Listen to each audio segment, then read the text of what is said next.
I testified that I did not know of any diversion of funds from the proceeds of the sales of arms to Iran to the country. President Reagan's chief of staff under fire and under oath. Donald Regan testifies he did not, and he doesn't think President Reagan did, have any advanced knowledge of the secret and possibly illegal diversion of cash from Iran for undeclared war in Central America. Good evening. This is the CBS Evening News. Dan Rather reporting. Donald Regan also insisted today that he's done no wrong and won't quit. President Reagan today called for limited immunity from criminal prosecution for two of his former top aides, two key witnesses said to know all, John Poindexter and Oliver North. Mr. Reagan continues to refuse to question them himself. The Senate leadership today named members for a special investigating committee. Those are among tonight's headlines. First, the Regan testimony. CBS News Capitol Hill correspondent Phil Jones begins our coverage. White House Chief of Staff Donald Regan did what others entangled in the Iranian arms, funds for Contra's controversy, have refused to do. I didn't duck any question. I didn't take any Fifth Amendment. Didn't invoke executive privilege. For nearly 5 hours, Regan answered questions from members of the Senate Intelligence Committee. He never budged. I was under oath testifying, and I testified that I did not know of any diversion of funds from the proceeds of the sales of arms to Iran to the countries. And I don't know any such thing. And I don't believe the President of the United States knows any such thing. Did you do anything wrong in this instance? No, absolutely nothing. I have done nothing wrong.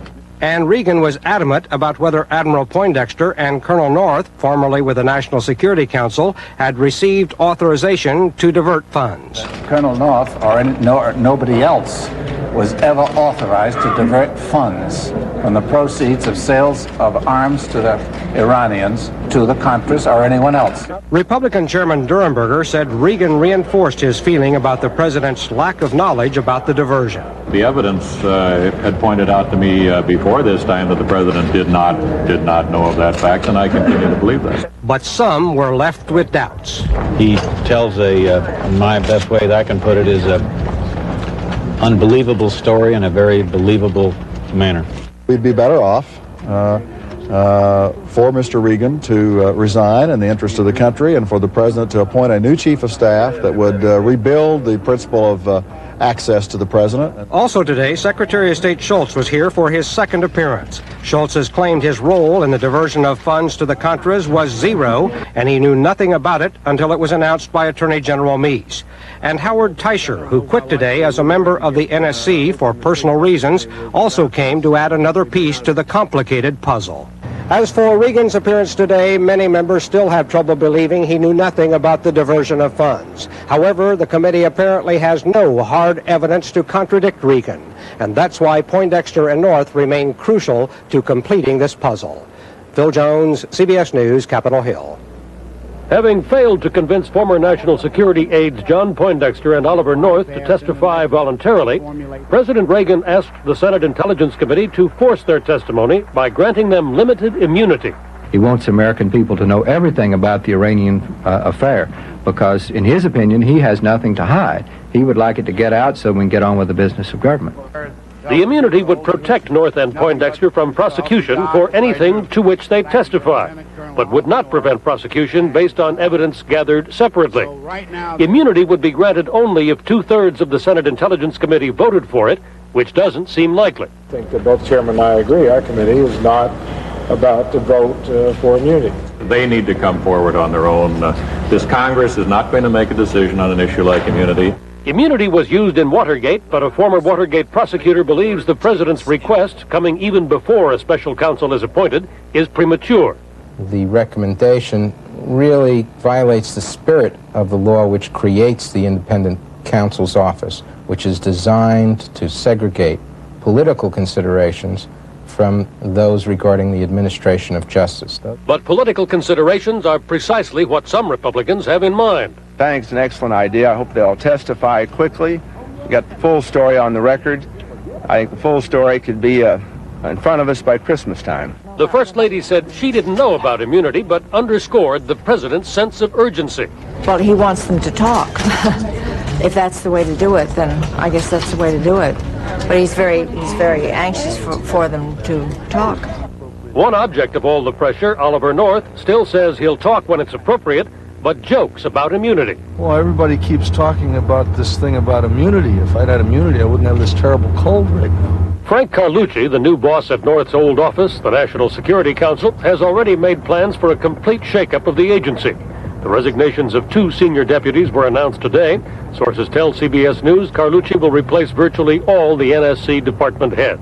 White House officials saw no other way than the president's public plea for immunity to focus attention on the situation. If Congress doesn't go along, officials fear the president faces months of deadlock as the investigation drags on. Bill Plant, CBS News, the White House.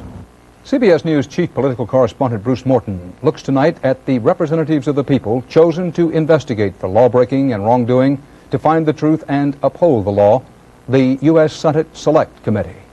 The room where the old Watergate committee met was dressed today for Christmas, not high drama. But select committees are high drama, played center stage. We have this nation's credibility and its standing in the world involved here. So in some ways, this is far more serious matter. You set up select committees for special and unusual times, and these unfortunately seem to be special and unusual times. The chairman, Daniel Inouye of Hawaii, is an intelligent, low-key politician, a veteran of that Watergate committee. 2 other members, Democrat Sarbanes of Maryland and Republican Cohen of Maine, served on the House Judiciary Committee, which voted to impeach Richard Nixon. They and the others, Democrats Mitchell of Maine, Nunn of Georgia, Heflin of Alabama, Boren of Oklahoma, and Republicans Rudman of New Hampshire, McClure of Idaho, Hatch of Utah, and Tribble of Virginia, are known as a group to be cautious men, soft-spoken, not a crowd-rousing orator in the bunch. They want to be quick. It's my hope that we can move very swiftly, knowing as a former Attorney General of my state that investigations of this scope take time to prepare. We should get started right away. They will.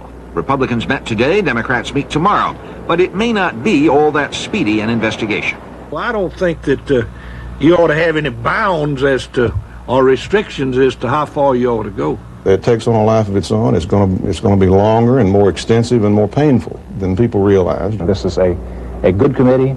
They've chosen very wise people, and I think it's an excellent idea, and it will work. Select committees are special. They can make political careers. They can make history sometimes, too. Bruce Morton, CBS News, Washington. One person President Reagan is said to be getting advice from these days is his trusted old friend and former White House aide, Michael Deaver. Today, word that a special prosecutor's investigation of Deaver's private lobbying business is being widened to include now accusations of perjury and possibly giving false statements to Congress and the special prosecutor. The special prosecutor is already looking into charges that Deaver illegally made money off his old government contacts when he went into the lobbying business. Deaver flatly denies any wrongdoing. And the Justice Department reportedly decided today to seek a special prosecutor to investigate lobbying by another former Reagan aide, Len Nofziger, charged that Nofziger illegally lobbied to win defense contracts for the WedTech company. In a moment, we'll have more on the Iran arms scheme, and I'll look at Afghanistan after 7 years of Soviet occupation and war. Plus, what is the hot toy for kids this Christmas? The answer may surprise you. The world is full of fashion statements. Il look di quest'anno è la sfilata. Many quite contradictory. 今年は鋭角のルックの年です。Which is perhaps why millions of women the world over wear Pulsar watches. So even if their wardrobe can't always conform to the world's latest fashion pronouncement, their wrists certainly can. Pulsar. The world knows a great watch when it sees one.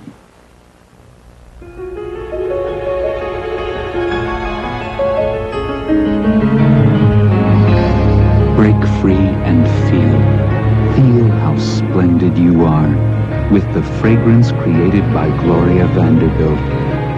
Vanderbilt, a rich, expressive fragrance that reveals to the world just how splendid you are. Vanderbilt, let it release the splendor of you, Vanderbilt. Indications from the latest CBS News New York Times poll out tonight that public perception of President Reagan's honesty and integrity has gone down. 50% of more than 1,000 people polled in the last 2 days say Mr. Reagan has more honesty and integrity than most in public life, but that's down 9 percentage points from just 2 weeks ago. Also, Mr. Reagan's overall job performance rating remains below 50%. The president's staff has been telling him and the public that their polls show his standing has jumped back up. Top aides to Vice President George Bush have changed stories now about what they knew and when they knew it concerning many of the guns and money operations. CBS News correspondent Eric Ingberg has been investigating that. Word that a plane carrying guns to Nicaraguan Contras was missing was flashed within hours to the office of Vice President George Bush, even as the government was claiming no knowledge of the secret operation. Bush has now admitted that Max Gomez, whose real name is Felix Rodriguez and who helped direct the secret flights from a Salvadoran airbase, phoned Colonel Samuel Watson, a vice presidential aide, providing what is believed to be the first word the U.S. government received the mission had failed. Watson then notified the White House Situation Room. Watson's boss, Donald Gregg, Bush's national security advisor, was asked yesterday if Gomez had called with information on the plane the Sandinistas shot down. Not directly at all, no. But he contacted someone who worked for you? No. He contacted you? No. About 12 hours later, Bush's office released a chronology detailing 2 calls from Gomez, and this morning, Gregg conceded aides had told him of Gomez's call. After I got in the office. Gomez, a former CIA agent, initially got his job at the Salvadoran Air Base on the recommendation of Gregg, also a CIA veteran. Records reveal Gomez met 3 times with Bush and 10 times with Gregg over 3 years, but Bush says he never discussed aid for the Contras, and 3 weeks ago, Gregg said he never discussed Contra aid either. The only thing that I talked to Max about was his involvement in the insurgency in El Salvador. Gregg now says Gomez warned him last August the Contra supply effort might not survive because of money problems. Gregg claims this was the only time the Contras were discussed, and he never told Bush about it. Bush's political opponents are now openly talking about the problems he faces simply from being associated with the issue. As Republican leaders begin to say, if they feel the party's mired in this problem, begin to say maybe we ought to have somebody who, fairly or not, is not being tarred with this. Bush, who once called Gomez a patriot, is said to be disappointed that Gregg did not tell him all he knew about Gomez and the Contras. Eric Engberg, CBS News, Washington. In Baltimore today, former National Security Agency employee Ronald Pelton was sentenced to life in prison. Pelton was convicted of selling the Soviets vital U.S. defense secrets over a 5-year period.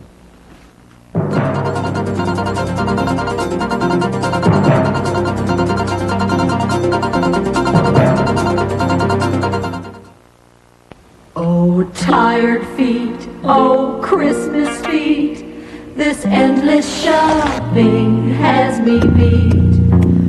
This year, give the gift of comfort. Give her Isotoner Comfort Slippers. The unique fabric gently shapes to her foot for a soothing barefoot fit. They're a treat for tired feet. Give comfort slippers for my feet. Is your antacid strong enough? No. You got something stronger? Yes. Double-strength Mylanta 2, with ounce for ounce nearly double the acid-neutralizing power of any leading brand. Now that's the relief I wanted. Mylanta 2.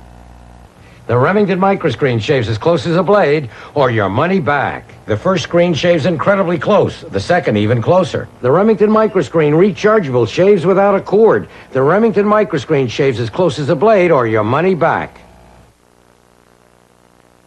A new ratcheting up today of the U.S. Surgeon General's campaign against smoking. News correspondent Susan Spencer reports. The Surgeon General's message was clear. Breathing other people's cigarette smoke can make non-smokers sick, very sick. Involuntary smoking is a cause of disease, including lung cancer in healthy non-smokers. The lung cancer and health risks exist, the report says, even when smokers and non-smokers are put in separate areas.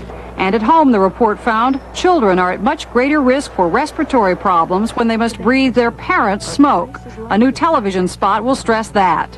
So show your love by letting every breath your baby takes be as pure as the first. The Tobacco Institute attacked the report as a political document, not a scientific one. Dr. Philip Witorsh reviewed the studies for the Institute. We don't know that whether in fact it would cause cancer or whether in fact it does. There's just not enough information to come to any conclusion.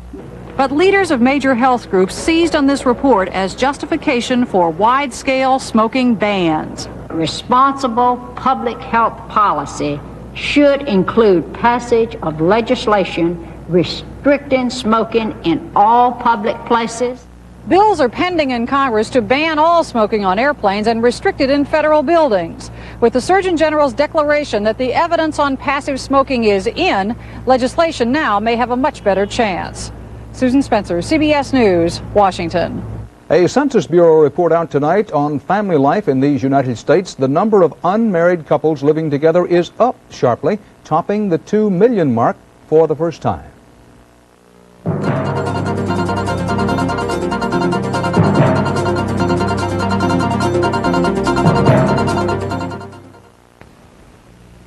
When David's not around, nothing takes his place. But wearing his Van Heusen sure helps. Peter said I could have anything I wanted. So I took his Van Heusen shirt right off his back. I love my puppy, my goldfish, and my daddy's shirt. Van Heusen, for a man to wear and a woman to borrow. Through the years, the mothers of America have had a kind of medical training. Next. They've learned from countless doctors and pharmacists that the way to take care of a cough is with Robitussin. And now at home, the mothers of America are putting this advice to work. Next. Robitussin, recommended by Dr. Mom. Which Robitussin is right for you? Ask your doctor or pharmacist. The 7th anniversary of the Soviets' invasion of Afghanistan is now only a week and a half away. In its annual report on the war, the U.S. State Department said today that the rebels now are inflicting unprecedented losses on the Soviet and Afghan air forces. This report claims the rebels have been shooting down an average of 1 aircraft each day over the last 3 months. A spokesman would not officially say that that's because the rebels are using U.S.-supplied Stinger missiles. CBS News has obtained new footage shot recently inside Afghanistan by a freelance crew. These rebel Afghan fighters are watching a Soviet television account of the war. The Soviet reporter displays mines he says were sent from the United States and other countries, and says the Soviets are in Afghanistan to protect the Afghan people. What the Soviets do not talk about is the human toll of the 7-year-old war. Sprawling camps like this one shelter the world's largest refugee population. This is what they are trying to accomplish. They may be partially successful, but they made a mistake. At one camp, Dr. Gran, a Mujahideen resistance fighter, warns children not to pick up brightly colored objects which could be Soviet mines disguised as toys. For years, there have been reports that Soviet troops have planted toy mines with the intention of wounding or killing children in areas where the Mujahideen operate. Dr. Gran leads a group of fighters in an attack against Soviet positions near the capital. Because of increased attacks like these, the State Department reports today that Soviet casualties are up sharply this year, as many as 4,000 in 1986. As the rebels approach the capital city of Kabul, they come under fire from Soviet artillery.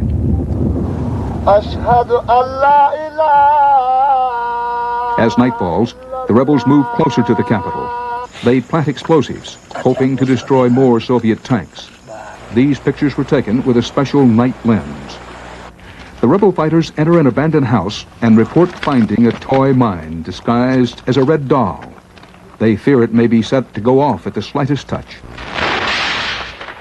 Why would anyone plant a toy mine for a child? You know, once you find out that there are, children have been killed by a toy mine in a village, most of the village people start to evacuate that area. The Soviets deny using toy mines in Afghanistan, but the human rights organization Freedom House says certainly hundreds, perhaps thousands of Afghan children have been maimed or killed by toy mines since 1981. And this has become a common sight. Doctors operating on a boy who says he picked up a toy mine. So this kid is tough. The doctors saved this boy's hand, and he has joined his family at a refugee camp. Two events today in white-ruled South Africa provided a blunt contrast to viewpoints. Thousands prayed for the release of detainees at an interracial candlelight service in Johannesburg. This marked the opening of a protest they're calling Christmas against the state of emergency. But at a monument in Pretoria, white Afrikaners marked their biggest holiday, the anniversary of a 19th century victory by white settlers over a black army of Zulus. CBS News correspondent Alan Pizzi reports how many present-day descendants of those settlers prefer to look at the years gone by rather than the ones ahead. As the pressures of the present squeeze South Africa, a growing number of whites is seeking to secure the future by looking to the past. In a kind of tribal ritual, members of the extreme right-wing Afrikaner resistance movement frequently reenact 19th century South African history. It serves to both bind them closer together against what they see as foreign interference and to send a message of defiance. Well, I think it's highly time that the world knows there's still an Afrikaner in South Africa. Of South Africa's 27 million people, about 5 million are white, more than half of them Afrikaners, and they run the country. They are acutely conscious of being a tiny white tribe at the foot of a massive black continent. The weight of that knowledge makes them uneasy. Standing against it makes them feel strong. Resistance movement children are imbued with a version of history that portrays Afrikaners as God's chosen people in Africa. The movement's symbols and stance evoke images of recent history that many South Africans find distasteful, even frightening. But pride in the past helps offset that. And the clarion call of Messianic leader Eugene Terblanche strikes deep into a growing number of hearts here. Die volk van Suid-Afrika sy eie vaderland kry waaroor hy en hy alleen vaart is. The hardliners accept that blacks are part of South Africa too. They just don't want them running what they see as the white man's part. The resistance movement's nostalgia for the days of unchallenged white rule is charged with the belief that whites may have to fight to keep even some of the land they hold now. These people say they are prepared to do just that. Alan Pizzi, CBS News, Paardekraal, South Africa.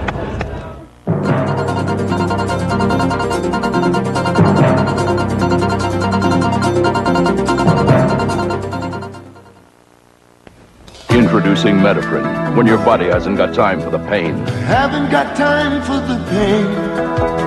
I haven't got room for the pain. No, I haven't got time for the pain anymore. Metaprin with ibuprofen, once only in prescription strength, relieves body pain, even minor arthritis pain fast, and it's safer to your stomach than aspirin. Haven't got time for the pain. When your body hasn't got time for the pain, new Metaprin from the makers of Tylenol products. My son recommended Preparation H for my hemorrhoidal symptoms. Why should I listen to a kid?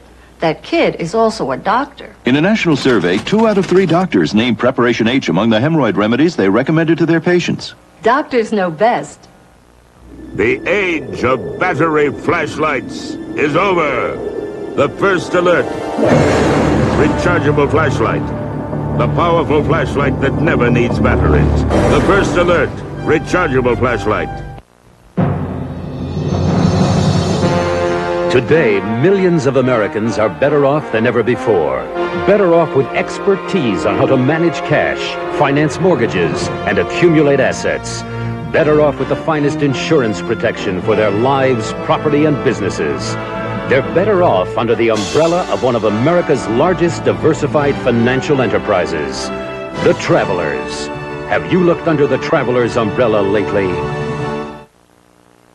It rained on the parade of people visiting the Tokyo Zoo today, but not enough to keep Tong Tong the panda cub indoors. Tong Tong made its public debut less than 6 months after its birth in the zoo, a test tube birth.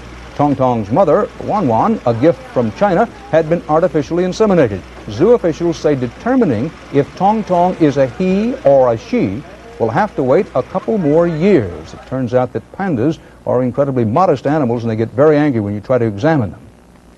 When the stockings are hung by the chimney with care, what favorite toy will be snuggling there? The ultimate Christmas consumers, called children, often made one toy the season's bestseller in years past. With just 9 shopping days until Christmas, CBS News business correspondent Ray Brady tonight looked for this year's favorite. As shoppers wind their way through the stores this season, there's one question many are asking. Where are this year's hot new toys? I'm finding a hard time to find toys this year to buy for her. There's not really much of anything new and unusual this year. This year has been largely dry, as I would call it, from the standpoint of new product. For toy makers, that kind of comment is taking some of the joy out of Christmas 1986. After 3 years of being on a roll, coming up with one big seller after the other, the favorites have fallen sharply this year, and there's no hot new replacement in sight.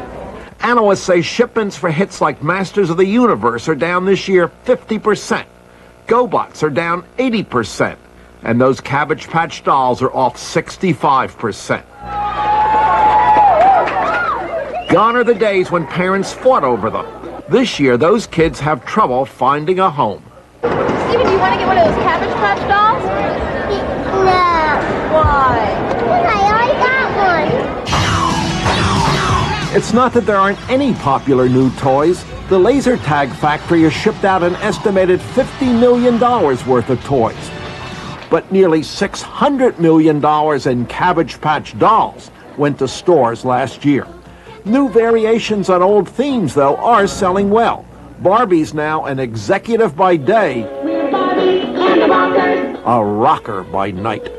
My name is Teddy Ruxpin.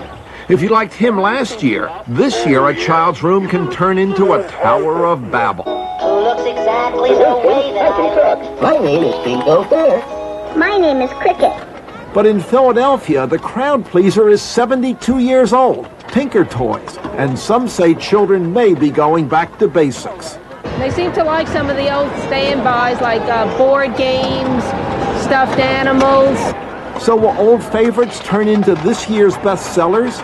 There's really only one person who holds the answer to that. Ray Brady, CBS News, New York. And that's the CBS Evening News. Dan Rather, thank you for joining us. Good night.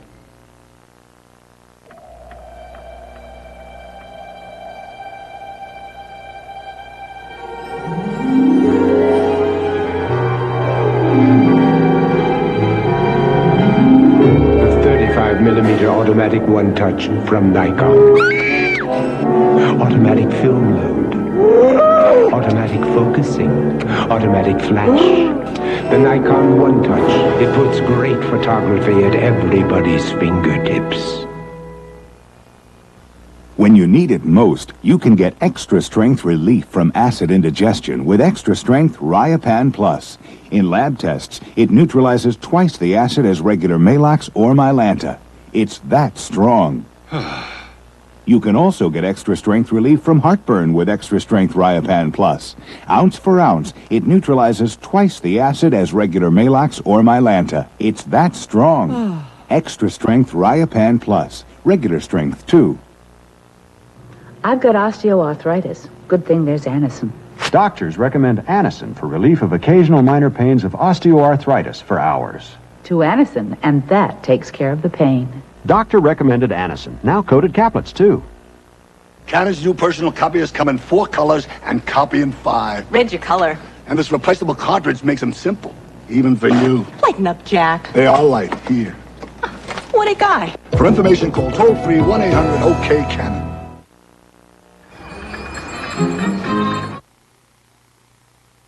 Next on Eyewitness News, doctors now disagree over what made some of the guests at the Ramada Inn ill in an incident that killed one man.